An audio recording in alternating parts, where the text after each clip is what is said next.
Salut à toutes et à tous, les amis, on se retrouve pour la review de l'Euro du 8 décembre 2025. Donc, l'Euro, dernier Euro pour cette année avec main event et le dernier match de John Cena. Et donc, pour ouvrir le show, on a une promo de Gunther avec des gestes, regards et pas de Gunther fonctionne comme une scène de cinéma. Le spectateur ressent l'implacabilité de Gunther, la menace psychologique qui représente et la gravité du dernier match de Cena.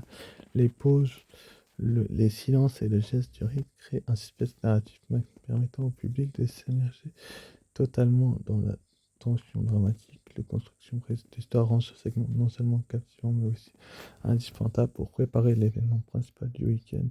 Ce que j'ai dit, Gunther impose le respect et la peur sans geste extravagant.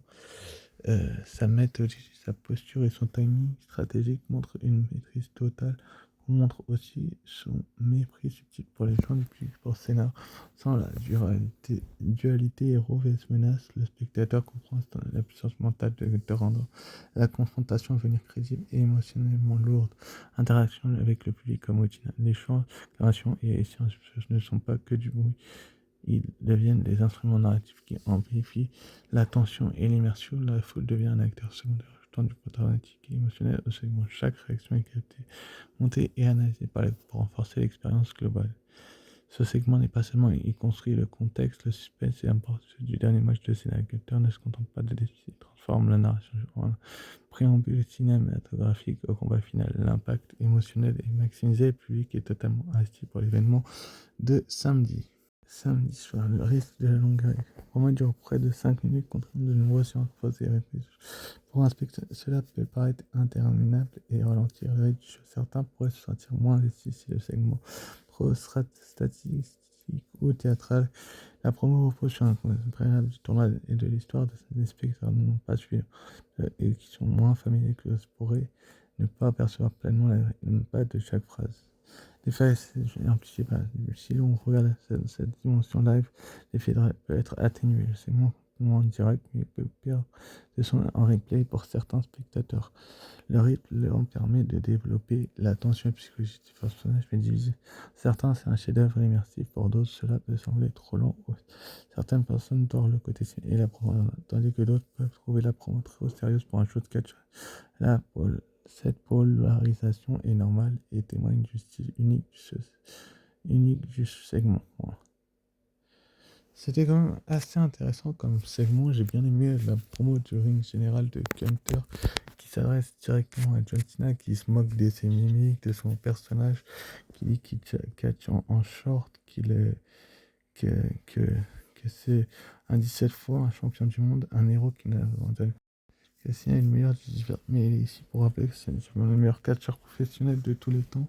Il affiche le décompte jusqu'à samedi sur le titre en tronc et il dit qu'il va le faire abandonner. J'ai bien aimé ce segment et en lui-même le personnage de Gunther, j'apprécie de plus en plus et surtout sa dangerosité. Donc je suis quand même assez heureux que la WWE ait fait ça ainsi. Donc c'est la meilleure solution que la WWE ait pu faire. Donc ensuite, après, on avait le premier match de la soirée, Io Sky contre Kay Sane. Io Sky accompagné de Harry Play contre Kay Sane.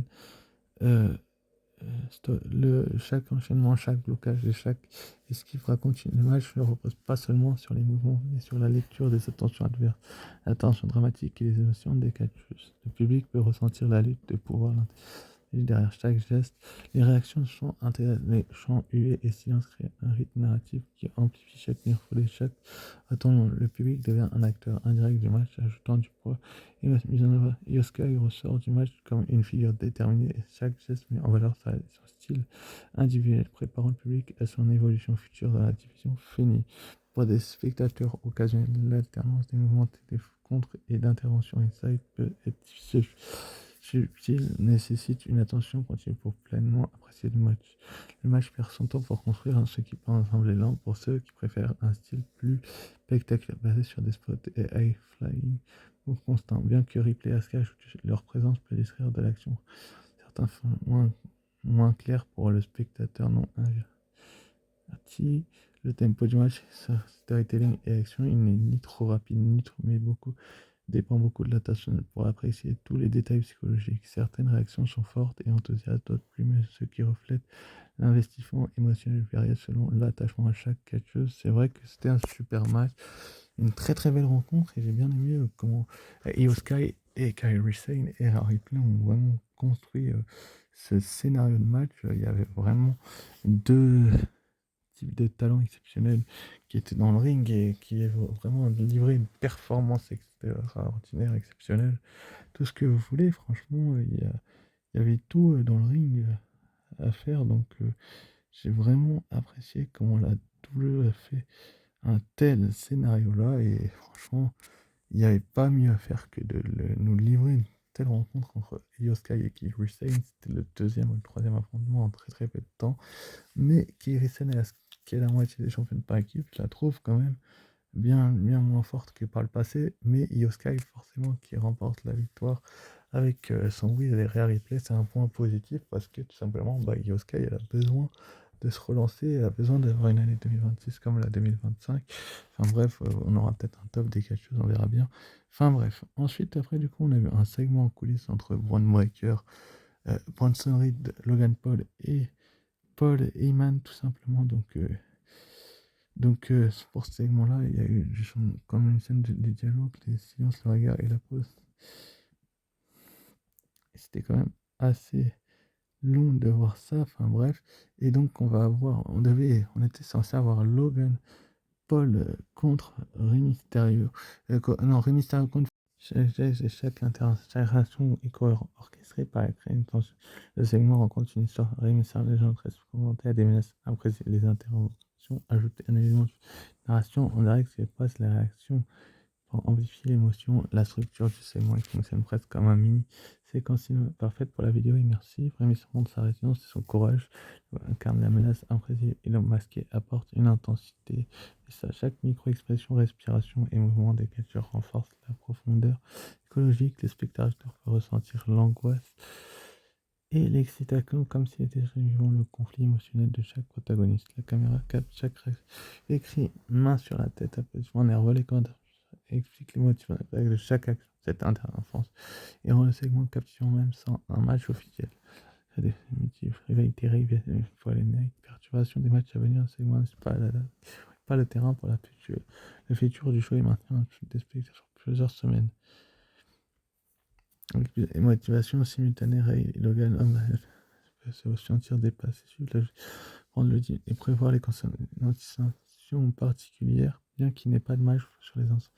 Tourne l'attention de Ray en tant que catcheur technique. Certains fans peuvent préférer un segment plus pur, centré sur les comptes, plutôt que sur une attaque scénarisée. Le segment interne entre entrée de Ray, tension interne de l'homme masqué, comme cette variation crée un tempo mais peut sembler chaotique pour certains spectateurs habitués à un enchaînement classique de match. Le segment mélange suspense, action et chaos pour certains le rythme et pour d'autres la suite peut sembler lente ou désordonnée. Cette polarisation est normale pour le segment impliquant plusieurs couches de storytelling. La scène introduit des enjeux importants pour les prochaines narratives et la construction qui préfèrent une résolution immédiate peuvent ressentir une frustration narrative. Je suis d'accord que la WWE a fait cela avec Rey Mysterio qui s'est débattu et qui s'est pris un stomp par l'homme masqué pour tout simplement se faire avoir comme un bleu et j'ai pas trop compris ce qui s'est passé du côté de la WWE, pourquoi ils ont fait ça, mais en tout cas c'était le meilleur scénario possible qui s'est trouvé à faire. Et cet homme masqué, on se demande toujours qui c'est, on ne sait pas à l'heure actuelle qui est sous ce masque, et c'est quand même assez surprenant que la WWE prenne son temps avant de nous dire qui est sous ce masque, mais c'est la meilleure solution que la WWE ait pu faire, c'est de le faire intervenir. Et donc Kellen Knight en bon samaritain va se ramener après, mais ça, j'y reviendrai juste après. En tout cas, c'est un masqué.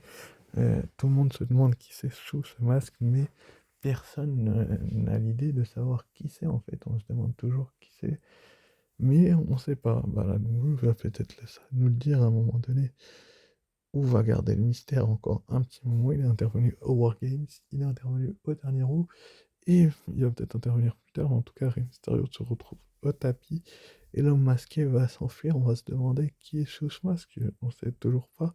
C'est pas le même que Working sur certains fans. Moi, je me pose la question et je vous la pose aussi, c'est qui sous ce masque, quoi. Il y a beaucoup de gens qui se posent cette question. Enfin bref, c'est le meilleur scénario possible que la WWE ait pu faire. Donc, je vais pas m'en plaindre. C'est qu'on a des histoires constructives qui avancent. Et c'est à voir maintenant par la suite ce qui va se passer dans les prochains Raw. Pourquoi pas le prochain Raw, donc le lundi 15 décembre, on va bien voir ce qui va se passer. Mais en tout cas, le défi est lancé par LA Knight pour le main event de ce soir pour un match avec Logan Paul, étant donné qu'il a manqué de respect à une légende comme Rey Mysterio. LA Knight, encore une fois, se mêle un petit peu de ce qu'il ne regardait pas. Et c'est ainsi que le segment va se conclure parce que tout simplement il va falloir qu'Adam Pearce officialise le main event de la soirée entre les Knight et Logan Paul. Mais en tout cas, j'aime bien l'idée de cet homme masqué et d'être intrigué. Enfin, je pense que les fans le sont intrigués. En tout cas, moi je le suis entièrement. Et on va bien voir en tout cas ce qui va se passer dans les prochaines semaines côté de la WWE et si LA Knight va être toujours le sauveur ou va-t-il voilà quoi, vous m'avez compris. On verra bien. En tout cas, on passe donc à la prochain match, c'est pour les championnats par équipe de la WWE, les War Raiders contre AJ Styles et Dragon Lee. Le match raconte une histoire de contraste, force brute et puissance. C'est War Raiders contre l'agilité, la technique des champions. Chaque mouvement, chaque enchaînement et chaque fois construit et la transition dramatique de nos spectateurs à ce moment de progression narrative, la chorégraphie met en valeur les compétences de chaque catcheur tout en maintenant une immersion totale. Les War Riders apparaissent comme des titans méthodiques calculant chaque mouvement pour maximiser leur domination. J'essaie démontre Dragon Lee démontrant intelligence tactique et rapidité, la psychologie du ring est claire, chaque décision, chaque tag et chaque réaction sont motivées par l'expérience et le style de chaque équipe. Le public ressent les enjeux chaque action ajoutant une dimension mentale au combat physique. Les réactions de la foule sont entrées comme un instrument narratif, les yeux acclamations écrits accentuent chaque folle et chaque moment clé. La caméra capte ces réactions et les commentaires les amplifient, transformant le match en expérience. Si vous, le public devient un acteur secondaire mais essentiel. Et d'une idée d'après le match introduit des angles narratifs importants pour la division par équipe. Le segment de support au combat sert de tremplin pour des futures confrontations, rivalités. Point de perdre tout maintenant l'anticipation des spectateurs. Le nouveau séquence aérienne d'Airfall et tag rapide peuvent être difficiles pour un spectateur occasionnel. C'est vrai qu'il débute ça, la quantité d'actions simultanées demande une attention. Certains détails peuvent être perdus, c'est vrai aussi, mais si vous êtes fan de catch et vous débutez seulement, vous allez vite découvrir que c'est un sport où il y a des storytelling équilibrés, qu'il y a des combats hors du commun. Et franchement, qu'il y a des séquences et des nearfalls et franchement des constructions de matchs extraordinaires. Et franchement, les spectateurs qui voient la puissance et l'agilité en chorégraphie, ils trouvent ça trop chargé, difficile à suivre au début, mais au bout d'un moment, ils vont s'habituer. Et le match que conclut par la victoire des champions arrivés de nouveau dans le futur. Certains fans peuvent jeter une plus immédiate ou un climat. Et l'effet narratif à long terme enrichit la storyline globale. C'est vrai que le fait que AJ Styles et Dragon Lee gardent les titres, c'est tout à fait logique et c'est même ce que j'aurais fait personnellement. Et pour ce qui est d'AJ Styles et Dragon Lee qui démontrent tout simplement que c'est la meilleure équipe actuellement à la WWE, enfin en tout cas du côté de Raw. Et donc après, ils vont se faire confronter donc d'abord dans un premier temps par le New Day. Le New Day vont arriver et vont s'exprimer très très rapidement. Puis ça va être au tour des Usos de se pointer. Et franchement, pour les prochains Raw et les prochains pay-per-view, c'est peut-être un futur affrontement. Apparemment, du côté du prochain Raw, on aura un New Day face aux Usos. C'est un match exceptionnel, une rivalité qui relaie. Franchement, ça promet d'être hors du commun, surtout que Jay a fini sa pige en solo. J'ai l'impression que la WWE va nous prendre un match par équipe hors du commun. En général, pour ceux qui n'ont pas vu les New Day Usos, ils ont été exceptionnels. Et franchement, le segment avec les champions qui sont et qui qui ont une nouvelle confrontation avec le New Day, les Usos, ça peut être vraiment bien. Les Usos qui iraient chercher les titres, ça pourrait être intéressant, tout comme le New Day, qui ont eu une chance la semaine dernière et n'y sont pas parvenus. On va bien voir en tout cas ce que la WWE va prendre comme direction, étant donné que la fin d'année approche et que peut-être que tout simplement ils ont des idées derrière la tête. Peut-être tout simplement que AJ Styles et Dragon Lee vont défendre leur titre début d'année prochaine, tout simplement. Point. Ensuite, après, on a eu donc l'arrivée de ce segment fonctionne presque comme une scène de film. Chaque parole, regard et mouvement construisent la confrontation entre Vaquet illustre l'opposition entre l'expérience et le terrain émergent, donnant au spectateur un conflit émotionnel clair. Les interventions avec Rodriguez ajoutent une dimension de suspense et de stratégie. Vaquet est présenté comme méthodique, calme et sûr d'elle, tandis que son expérience est appréciée pour imposer. Rodriguez renforce des alliances, illustrant la manière dont la psychologie et la loyauté influent. Chaque posture, geste et regard est chargé de sens, rendant le segment riche et captivant. Les réactions écrites de surprise sont intégrées au récit et amplifient l'impact dramatique. Enfin, franchement, le segment plante les graines des futurs matchs. Nikki réclame son rematch, qui confirme ça.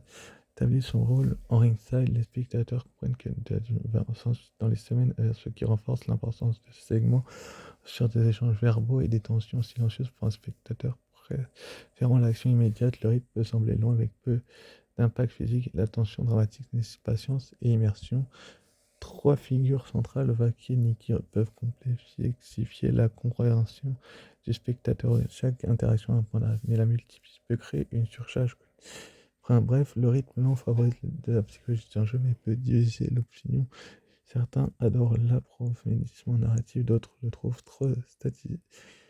Que le segment est plus vers l'histoire à venir qu'une résolution immédiate. Cela enrichit la comédie, mais peut frustrer ceux qui en souhaitent un dénouement rapide. C'est vrai que Stéphanie Vaquer, je pense que les fans se demandent beaucoup qui va l'affronter, moi le premier.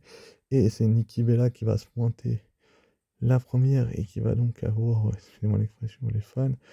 Et elle va donc demander sa revanche, mais elle va se faire avoir, appelant son héritage et ses victoires passées. C'était celle passée, Nikki, on en a un peu marre de t'entendre ratatiner ton passé et te répéter à longueur de semaine, mais bon, c'est le personnage de Nikki qui est comme ça. On a la championne du monde dans le ring qui est comme ça également et qui a besoin de simplement de démontrer son autorité, son savoir-faire. Nikki est expérimentée et prête à reprendre l'action plutôt comme vous.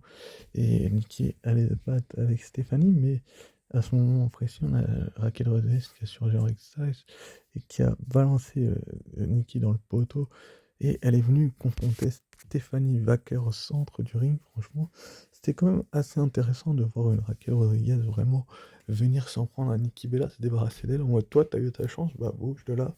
C'est ma place, c'est mon tour. T'as pas à être là tout de suite dans l'immédiat.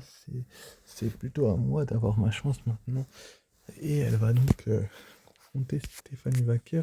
Ça peut être un duel, un affrontement qui promet bien évidemment du côté de la WWE sur Raquel Rodriguez, Stéphanie Vaquer. Et s'il a lieu, franchement, je vous dis, préparez les épices parce que ça peut être une rencontre hors du commun exceptionnelle où la WWE tout simplement va nous démontrer qu'elle est capable tout simplement de fournir des rencontres où on a Rodriguez et Vaquer, donc la championne du monde, dans le ring, tout simplement. Raquel Rodriguez qui a eu un match avec Stéphanie Vaquer pour le titre, qui s'était un petit peu fait avoir en perdant le match. Et avec la surprise et la suspension, ça peut permettre une rivalité assez intéressante. Enfin, moi, j'aime bien l'idée que Raquel Rodriguez, tout simplement, ait son opportunité, étant donné qu'elle se l'était un petit peu cachée par Nikki Bella. En tout cas, s'est vengée, elle s'est débarrassée d'elle. Est-ce qu'on va voir une confrontation entre les deux au prochain rôle? J'en suis pas certain, mais ça peut être une possibilité. En tout cas, c'était quand même assez intéressant. Bref, c'est un point positif. Ensuite, après, on va voir Liv Morgan qui va reprocher un petit peu à Raquel Rodriguez d'être partie confronter Stéphanie Vaquer, étant donné qu'elle aussi veut le titre. C'est une ancienne championne du monde, c'est logique. Avant sa blessure, elle aurait bien aimé, je pense, être face à la championne du monde, justement, à ce moment-là, qui était Naomi, je crois. Mais elle s'est blessée dans un rôle, elle est revenue à War Games. Et vous connaissez l'histoire, enfin bref, ces dernières semaines, c'est vraiment une Liv Morgan décomplexée, un petit peu revigorée, qui va en vouloir à Raquel d'avoir voulu son opportunité, mais Raquel va lui répondre tout simplement que elle mérite plus sa chance que l'inverse. Enfin bref, vous m'avez compris que c'est bien évidemment ce qu'il fallait faire comprendre à Liv Morgan, tout simplement que Raquel a le droit aussi à sa chance, quoi. Enfin, personnellement, c'est mon avis, je donnerais la chance à Raquel Rodriguez et pas forcément à Liv Morgan. Enfin bref, passons donc à la suite pour un autre prochain match. Lyra Valkyria face à Roxane Perez. Donc Lyra Valkyria accompagnée de Bayley face à Roxane Perez accompagnée de Liv Morgan. Donc on a eu là le match combiné stratégie, technique et suspense dramatique. Chaque prise, chaque enchaînement, chaque mirefoil raconte une histoire, puissance contre ruse, expérience contre audace, de spectacle, chaque tension, chaque tentative, chaque décision créant une immersion totale dans le récit du match. Lyra apparaît comme une catcheuse méthodique et forte, utilisant la puissance pour contrer, tandis que Perez incarne la rapidité et l'intelligence tactique. Les interventions de Bayley ajoutent des couches psychologiques, loyauté du ring est clairement visible, renforçant l'impact narratif du segment. Les réactions de la Jeff Wood, on en a déjà parlé, préparation des storylines futures. Les interventions peuvent rendre le match difficile à suivre pour un enfin, ça, j'en ai déjà parlé. Les pauses pour distraction contre un earfall multiple peuvent créer un rythme non littéraire certain. Enfin bref, le mélange action technique et intervention. Certains adorent la profondeur, tandis que d'autres peuvent trouver le rythme irrégulier surchargé. Le match conclut avec la victoire de Roxane Perez, mais laisse des enjeux et suspens. Les spectateurs doivent attendre les prochains épisodes pour voir la résolution des tensions, ceux qui ont réussi la continuité, mais peut frustrer ceux qui veulent un dénouement instantané. Franchement, je trouve ça quand même assez intéressant de voir une Roxane Perez gagner ce match-là, étant donné que c'était le 4e ou 5e affrontement avec Lyra Valkyria des dernières semaines. Donc il était temps un petit peu, non pas des dernières semaines, mais je crois que c'était leur 4 ou 5e match. On était à 2 partout entre les deux, donc ça avait le 5e. Il était temps que Roxane gagne un match, étant donné la suite de ce qui était prévu pour ce rôle-là. C'était l'avant-dernier match de la soirée, il était prévu depuis un petit moment, donc c'est la meilleure solution qui a été prise par les fans et c'est la meilleure décision prise par la WWE également. Donc j'ai trouvé ça très très bien que la WWE ait pris cette décision là et trouvé cette rencontre extraordinaire. Et voilà quoi. Enfin, personnellement, mon point de vue, c'est que c'était la meilleure position de style. Enfin bref, c'est un point. On passe donc au main event. Donc LA Knight contre, il me semble que c'est Logan Paul, oui, c'est bien ça. Euh, Suspense et chaque échange entre Knight et Paul et l'ami de Emma construisent un récit riche et intense, raisonnant l'attention à chaque manifestation pour créer une expérience. Knight apparaît comme un héros résilient mais vulnérable face au chaos organisé par Paul, Eman, Breaker et Rick.